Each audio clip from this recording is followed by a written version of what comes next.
Wir leben in einer Welt, wo man relativ rasch Entscheidungen treffen muss. In einer sehr unsicheren Welt. Unsere Welt wird immer komplexer. Wir haben nicht mehr die Ressourcen oder Zeit, uns alle Informationen oder Daten zu beschaffen. Und daher ist es enorm wichtig, intuitive Entscheidungen zu trainieren.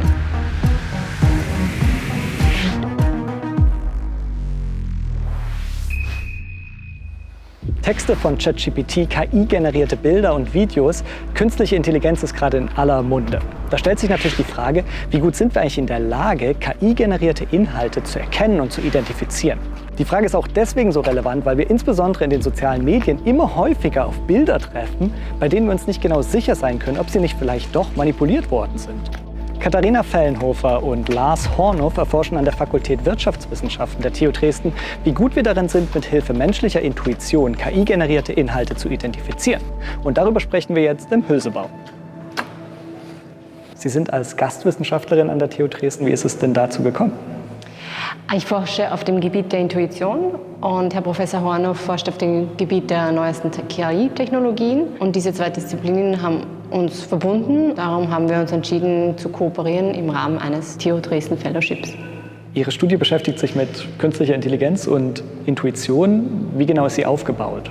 Wir haben 3 Online-Experimente durchgeführt, insgesamt mehr als 480 Teilnehmer involviert. In diesen Online-Experimenten haben wir die Teilnehmer gefragt, zu unterscheiden, ob es ein KI-generierter Inhalt oder ein human-generierter Inhalt war. Welche Arten von Inhalten wurden den StudienteilnehmerInnen da gezeigt?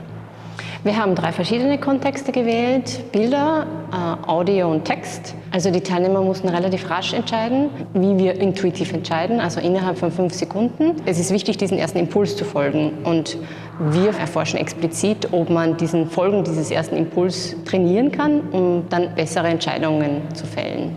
Und welche Ergebnisse hat Ihre Studie hervorgebracht? Unsere Teilnehmer haben 96 Trainingseinheiten vollzogen, das heißt 96 verschiedene Bilder gesehen. Und innerhalb diesem kurzen Zeitraum konnten sie ihre Fähigkeit zu unterscheiden, ob es sich jetzt um ein KI-generiertes Bild oder um ein reales Bild handelt, um 14% steigern. Und das ist dann schon sehr signifikant innerhalb von diesem Zeitraum. Ja, spannend war auch zu sehen, dass diejenigen Teilnehmerinnen und Teilnehmer, die sehr sicher waren, die richtigen Ergebnisse identifiziert zu haben, am Ende doch die schlechteren Entscheidungen getroffen haben.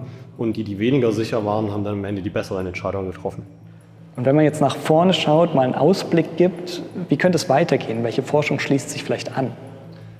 Also vielleicht eine Sache, die man sagen muss, ist, dass das ja ein sehr, sehr neues Thema ist. Wir haben gesehen mit ChatGPT, das ist einfach ein Phänomen, was noch nicht so lange da ist, auch dass wir Videos generieren können. Wir sehen aber auch, dass es zunehmend in der Politik und auch in sozialen Medien wichtig wird. Also man kann zum Beispiel an den kriegerischen Konflikt im Gazastreifen denken, wo eben sehr viele Bilder gezeigt wurden und diese Bilder teilweise auf KI-generierten Inhalten basiert haben. Aber die Leute haben eben geglaubt, das sind echte Bilder. Das hat natürlich große Auswirkungen für unser Demokratieverständnis und für anderes. Und das heißt, wir müssen eben mehr erforschen, wie KI-generierte Inhalte identifiziert werden kann und ob es einen Unterschied macht, ob diese KI-generierten Inhalte auf Text, Bildern, Video, Ton und so weiter basieren. Und wir sehen eben jetzt schon, dass es da Unterschiede gibt.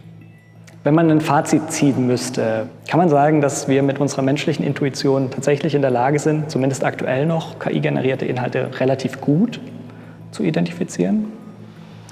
Also es ist schon sehr spannend, dass es eine Fähigkeit ist, die man trainieren kann.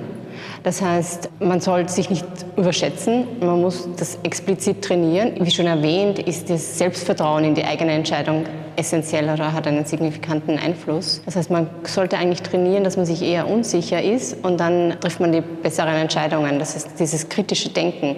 In Zukunft werden wir wahrscheinlich noch häufiger Inhalten begegnen, die durch künstliche Intelligenz generiert werden. Die Studie von Lars Hornow und Katharina Fellenhofer zeigt zumindest, dass menschliche Intuition bei der Erkennung KI-generierter Inhalte trainierbar ist. Und das war's mit dieser Folge der kurzen Frage. Die letzte Folge des Formats findet ihr hier oben in der Endcard und darunter gibt es noch eine Sitzgelegenheit mit Studierenden der Wirtschaftswissenschaften der TU Dresden.